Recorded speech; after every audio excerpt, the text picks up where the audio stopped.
Bendiciones, ¿cómo están? Bienvenidos, bienvenidas. Gracias al Señor por su bondad, por su fidelidad, por su grandeza, por lo que Él es, Señor de nuestras vidas. Will Smith, abofeteando a un comediante que se había burlado de su esposa en su rutina. Un ataque a una estación donde murieron más de 50 personas en Ucrania, ahora recientemente. Los ataques tanto en el sur y las actividades también que se dan aquí en nuestra capital con incendios, maltrato, destrozo. Tienen una palabra en común, tienen un hilo que les une, y esto es intentar o tratar de resolver la violencia con más violencia. Usar la violencia como instrumento para intentar arreglar algo y que no ocurre así, como lo ha demostrado la historia de la humanidad.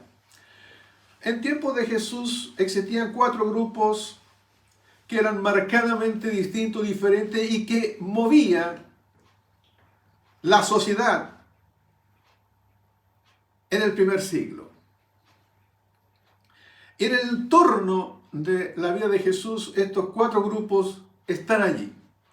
Están los saduceos, asociados más a los sacerdotes, los fariseos, los esenios, y un cuarto grupo que apenas es mencionado en los evangelios, los celotas, o los celotes, dirán algunos. Este grupo es un grupo que concuerda religiosamente o políticamente con los fariseos de los grupos anteriormente mencionados. Pero ellos tienen un deseo más ardiente, son más apasionados, aman la libertad y no aceptan por ello que una nación extranjera los tenga subyugados como es la nación romana. Ellos admiten un único jefe y Señor de sus vidas, que sería Dios. Y van a estar dispuestos a sufrir las más horrendas de las muertes o ser torturados, pero no van a ceder frente a ese postulado único que ellos tienen primordialmente. Dios es su único jefe. Ahora, si alguno osara tomar a alguno de sus familiares, algún pariente, torturar a esos parientes para que ellos cedieran, aún así, un celota no cedería. Estaría dispuesto a aceptar la muerte de sus parientes, de sus familiares, pero no va a ceder frente a esa decisión que él ha tomado de por vida. Así que son celosos, nacionalistas, teocráticos, y este grupo nació en Galilea. ¿Por qué menciono esto? Porque Jesús, sus primeros pasos, su adolescencia, su juventud, fue en Galilea. Jesús era conocido como un Galileo. Así que en las primeras etapas de Jesús, Jesús vivió en una sociedad que tenía simpatía con los celotas. Estos revolucionarios eran aceptados como estos héroes nacionales. Así que Jesús crece en ese ambiente. Era un país que estaba ocupado en lucha. Así que por lo seguro, muchas veces Jesús durante su juventud debió oír más de alguna vez de algún cabecilla, de algún jefe de los celotas. En el grupo de Jesús incluso hay apóstoles que o fueron celotas o seguían siéndolo estando con Jesús. Tú puedes encontrar en los evangelios que la Biblia declara precisamente que uno de ellos, Simón, y le dice así, sin más, Simón el celota, era parte de los apóstoles de Jesús. Según los últimos estudios, se habla incluso que Judas Iscariote, muchas veces se pensó hasta el día de hoy que Iscariote se refería a su gentilicio, que habría nacido en Cariot, de Cariot, pero no han encontrado hasta el día de hoy una ciudad que se llamase así, Cariot. Y hay quienes se inclinan más más bien por una derivación de una palabra griega que es sicarius. Y sicarius, de allí viene la palabra que tú y yo conocemos como sicario, que tiene una raíz sica, y sica significa daga, o puñal, que era un grupo aún más fuerte, más extremista que los propios celotas. Dentro de los celotas había un grupo más extremista que eran los sicarios, que usaban esta sica para poder dar muerte a un romano o cualquiera que se opusiera a sus principios. La oposición de los celotas hacia Roma era tal que ellos no solamente se negaban a usar las monedas de los romanos, las monedas del imperio, sino que estaban dispuestos a matar a cualquiera que estuviese a favor de los romanos, cualquiera que colaborara con ellos. Hay pasajes violentos en el Evangelio asociados dentro del mismo ministerio de Jesús, como la entrada hacia el templo. ¿Recuerdan eso? Cuando entra Jesús con sus apóstoles, con sus discípulos y expulsa a todos los mercaderes. Hay quienes piensan que esto fue influido, fue intervención del grupo celota. Pero no vamos a confundirnos y no vamos a pensar que Jesús era un celota. Hay estudios mucho más claros y más ciertos y más seguros que hace una diferencia entre Jesús y el grupo celota. Pero no podemos desconocer que durante la vida de Jesús, durante su ministerio, la violencia rodeó su vida y ministerio desde su niñez, y ya lo hemos tratado en domingos pasados. Su niñez estuvo envuelta en violencia. Murieron inocentes en virtud de incluso cuando él tuvo que escapar, siendo uno de los exiliados más jóvenes, hasta el final de su vida y su última semana. Y quiero que te traigas a la memoria en ese momento en que es apresado, en que es tomado prisionero por los guardias del templo y es llevado a la casa del sacerdote o del sumo sacerdote Caifás. Se le hace un juicio arreglado y es condenado y lo llevan a donde está Pilatos. En esa misma ocasión coincidía, dice el Evangelio, que en Pascua liberaban a un preso.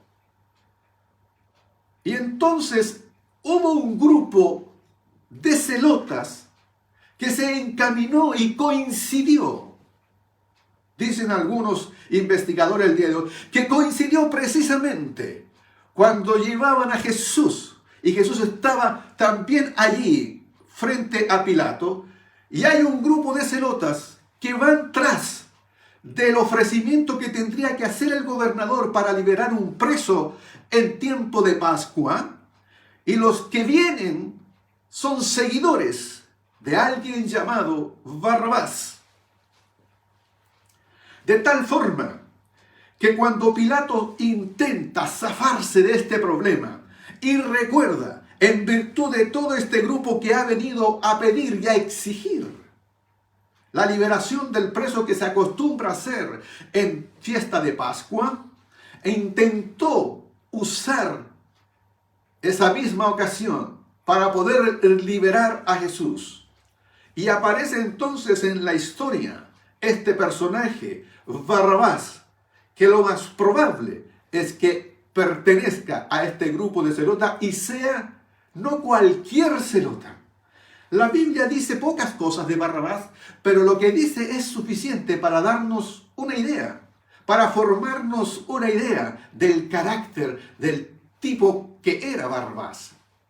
El propio nombre, su nombre Barrabás, significa hijo de un padre, Barrabás, hijo de un padre. Pero hay quienes hoy dicen que tal vez pudiese ser no Barrabás, sino un Barrabán, es decir, hijo de un rabino, y podría serlo.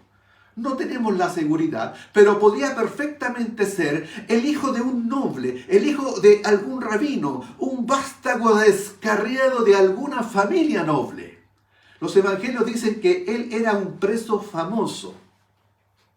Así que no es cualquier persona, no es alguien que se robó,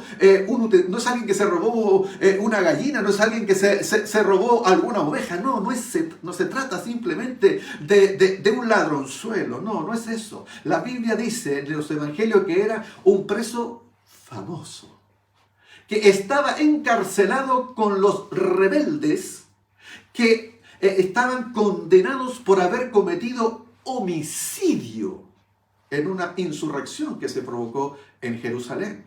Así que ve formándote la idea de quién se trata. Son datos suficientemente como para que nosotros nos hagamos esta idea. Es el jefe cabecilla de algún grupo de guerrilleros. Su hostilidad a los romanos le hacía muy popular, sin duda, entre el pueblo. No lo ven como un homicida, sino como un héroe ellos. Un héroe político, social. Por eso vamos a entender el apoyo que pudo tener cuando Pilatos hará que la gente tome una decisión. Y entonces Pilato presenta a Barrabás y a Jesús y tienen que tomar una decisión. Los jefes de los sacerdotes que habían llevado a Jesús vieron aquí una tremenda oportunidad. La oportunidad para deshacerse de Jesús. Y entonces dice la Escritura que ellos empezaron a persuadir a la multitud a que le pidieran a Pilato soltar a Barrabás y ejecutar a Jesús. Los que habían venido para aquello no tuvieron que simplemente esforzarse mucho para aceptar eso. Habían venido precisamente para que soltaran a su jefe. Pero todos gritaron a una voz, dice el Evangelio: llévate a ese y suéltanos a Barrabás. ¿Cuántas veces Pilato preguntó y trató de hacer que fuera Cristo el que fuese liberado? 3 veces. Ni siquiera una, ni dos. 3 veces tuvo que hacer la pregunta. Por tercera vez él salió, dice el Evangelio, y les habló. Dice: mire, yo veo que este hombre no ha cometido ningún crimen. Ningún crimen podemos ver en Jesús. No encuentro que él sea culpable de nada, que merezca la pena de muerte. No veo por dónde. Así que decidió: lo voy a golpear, lo voy a castigar y luego lo voy a soltar. Es que Pilato no está actuando con lógica. Está actuando políticamente. Es un manejo político. No de justicia, de político, digo. Puesto que si no es culpable, según lo que dice Pilato, entonces ¿por qué va a azotarlo? Y si fuera culpable, ¿por qué entonces lo va a liberar? ¿Quiere que le suelte al rey de los judíos?, preguntó. No sueltes a ese, sino suelta a Barrabás. Es lo que volvió a gritar la gente. Y entonces aquí Pilato hace total abandono del rol que a él le corresponde como gobernador, como lastimosamente vemos hoy. Gente que abandona su rol que le otorga el Estado y pasa ese rol a la multitud, pasa ese rol a la gente. Y eso no es lo que corresponde. Es el Estado el que tiene dado el deber y el derecho, y es quien lleva la espada para poder corregir, para poder mandar, para poder distribuir justicia. Pero cuando se sienten acorralados, pero cuando la autoridad se siente que su imagen, cuando puede perder prestigio, entonces hace lo peor que puede hacer un gobernante o alguien que está puesto en eminencia: ceder, y abandonar su rol de gobernar, su rol de hacer justicia y pasárselo políticamente, porque eso es lo políticamente correcto en ese minuto, a la multitud. Y es lo que hace precisamente Pilato, cede a la multitud el poder de la decisión y hace una pregunta absurda, algo que nunca jamás debió haber salido de la boca de un gobernante. Y él dice, y entonces, ¿qué voy a hacer con el que ustedes llaman el rey de los judíos? Les dice a ellos que tomen la decisión. Y entonces esa fue la pregunta. ¿Y saben cómo fue la respuesta? Se escuchó una sola voz. Se levantó un solo rugir, algo que salió de las entrañas de la propia violencia, de las profundidades del infierno, y se formó palabra en cada uno de los labios y boca de los que estaban allí. La pregunta fue: ¿qué voy a hacer con el que ustedes llaman el rey de los judíos? Y fue una sola voz que se levantó y que suena hasta el día de hoy: ¡crucifícalo! Respondieron todos. Así que soltó al hombre que le pedían, el que por insurrección y homicidio había sido echado en la cárcel, y dejó que hicieran con Jesús lo que quisieran, dice el Evangelio. Se lavó las manos, tomó agua, se lavó las manos, diciendo: soy inocente de esa sangre. Pero no eres inocente. No eres inocente. Tus propias palabras te condenan, Pilato. Tus palabras, lo que le has dicho a Jesús, le dijiste a él frente a frente. Le dijiste frente a su rostro, cuando él no quiso defenderse, cuando él no abrió su boca. Entonces dijiste: no te das cuenta de que tengo el poder para ponerte en libertad o para mandar que te crucifiquen. Esas fueron tus palabras. Tenías el poder y la autoridad, pero la cediste, la entregaste a la multitud que estaba furiosa en ese rato. La entregaste a ellos que ni siquiera estaban pensando. La entregaste a ellos. Nuestras palabras son las que realmente nos van a condenar. Lo que has dicho durante tu vida, lo que yo he dicho, son palabras que han quedado registradas.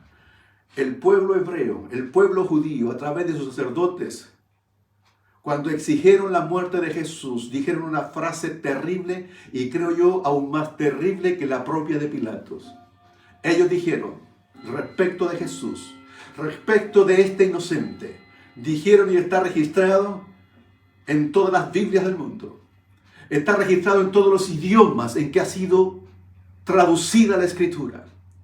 En cada púlpito que en esta semana se hablará de esto, se recordará esta frase.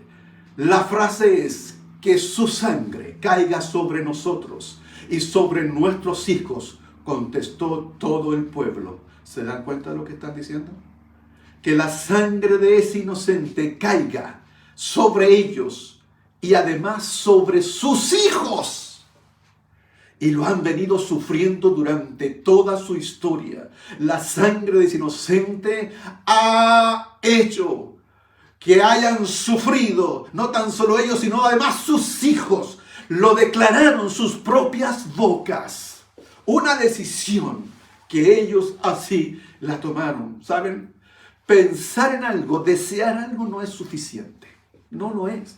Tú puedes querer hacer algo bueno, desear hacer algo bueno, querer desear algo bueno para alguien, pero mientras no lo lleva a la acción, no sirve. Se queda en un simple deseo de buenas intenciones. Como dice, así está empedrado el camino hacia el infierno, solo de buenas intenciones, de buenos deseos.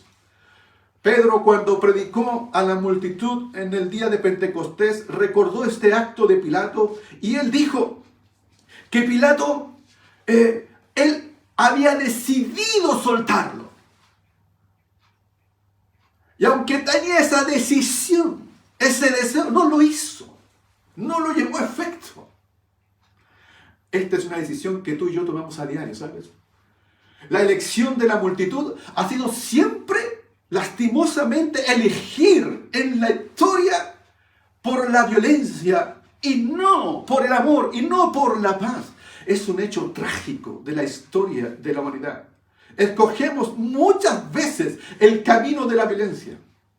Escogemos muchas veces resolver los problemas a través de la violencia, a través del que grita más, pensando que es aquel el que tendrá la razón. Y no es así. Cuando Pilatos fue escogido por el pueblo, fue escogido por los sacerdotes, no tan solo escogieron a este guerrillero. Eso conlleva una elección de la vida misma que nos representa a todos nosotros muchas veces en el día a día, en el quehacer diario. Porque escoger a Barrabás significa escoger lo ilegítimo, lo que no es legal, en virtud de la legalidad. Una de las palabras que la Biblia usa para pecado es anomia, sin ley. Aquellos que quieren siempre y ojalá estando en el anonimato hacer lo que ellos quieren. Son de aquellos que dicen mi vida es mi vida y hago con ellos lo que quiera y nadie venga a poner límites sobre esto y quieren entonces la anomia. No ser regidos por una ley. Escogemos, preferimos lo ilegítimo y a veces preferimos incluso que nadie vea aquello. Como el hijo pródigo que se va, donde nadie lo conoce, donde nadie sabe quién es él, y es capaz de derrochar y vivir sin ley. Hay quienes viven así, tratar de vivir sin ley. No someterse a lo que dice la palabra de Dios es escoger a Barrabás. Cuando se escogió a Barrabás, se escogió la guerra en vez de la paz. Y cuando es así, el ser humano ha venido escogiendo eso. Miren, pensemos en 3000 años de historia, 1000 años antes de Cristo, 2000 años que llevamos ahora. Hay algunos que dicen que en esos 3000 años, ¿cuántos años tú crees que hemos tenido paz? En que no haya habido ningún conflicto ni guerra en ninguna parte. No más de 100 años. No más de 100 años. En 3000. No más de 100 años. Es que siempre ha habido en cualquier sitio, en algún lugar, algún conflicto. Algún tipo de guerra. Pues porque cogemos a Barrabás. Seguimos escogiéndolo. Cuando se escogió a Barrabás, se escogió el odio en vez del amor. Jesús representaba el amor, lo opuesto al odio. Representaba el perdón. Barrabás representa el corazón del odio, el puñal del asesino, la violencia, la amargura. Jesús representa el amor. Como ha pasado tantas veces, el odio reinó en los corazones de los hombres y el amor fue rechazado. A veces se rechazan porque hay quienes dicen, es que Dios me ha decepcionado. Y Dios le ha decepcionado porque no ha hecho lo que ellos han querido. No ha hecho lo que ellos han esperado, lo que ellos han deseado. Discípulos como el mismo Judas esperó de Jesús una respuesta distinta. Esperaba que Él saliera al frente, se levantara como un caudillo, como un celota, como alguien que pudiese poner fin al imperio romano. Si era un Mesías, si era Dios, podía hacerlo. Y se lo dijo Jesús a Pilato. Es que mi reino no es de este mundo. Si Él no fuera así, tendría todo un ejército que vendría en ayuda y en socorro de Él, pero Él optó por un camino distinto y diferente al que el propio Judas intentó tal vez forzarlo a que tomara esa decisión. Y hay quienes hoy dicen, es que este Dios me ha decepcionado. Quieren que actuara distinto a lo que Él ha escogido. Él ha escogido en sumergirse en el dolor humano, en vivir el dolor humano.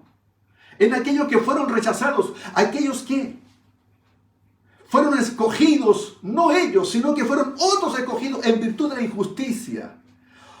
Otros fueron los beneficiados. Y ellos quedaron allí sin ser reconocidos. Jesús sabe de aquello y se identifica contigo. Se identifica con aquellos que son los pobres, los olvidados, los maltratados.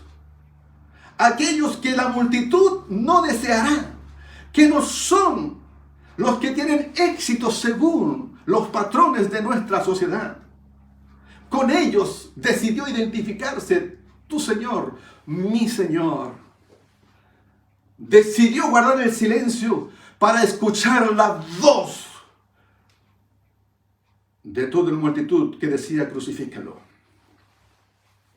¿Qué fue de Barrabás? La Biblia no lo dice. Hay quienes han hecho novelas con ellas. Hay quienes han escrito algunas cosas interesantes. Hay quien una vez escribió diciendo que Barrabás, luego de ser suelto, no se fue y siguió lo que sucedería con Jesús. Y de lejos siguió mientras Jesús llevaba la cruz y lo llevaban al monte Calvario para ser crucificado. Y en cada paso y cada vez que Jesús se cayó, este escritor novelescamente dice y pone las palabras en boca de Barrabás: yo debería llevar esa cruz. Y él decidió guardar silencio. Él decidió escoger aquello para que yo fuese libre. Y lo siguió en cada paso. Y luego cuando Jesús está clavado en la cruz, también dice exactamente lo mismo. Yo debería estar en esa cruz. Y Él ocupó mi lugar. Ese es tu Señor. Ese es mi Señor. La muerte de Cristo libera aún a los presos más peligrosos. A la vida de aquel que no valdría nada. Jesús tomó su lugar, nuestro lugar. Alguien que vivía para destruir la vida de otros, el Señor lo tomó para darnos vida. Él te libera. Tú tienes la posibilidad de escoger cada día en tu casa, en tu matrimonio, frente a tus hijos, en tu trabajo, escoger a quién vas a soltar. ¿Soltarás a Barrabás o soltarás a Jesús? Bendiciones para ti. Amén.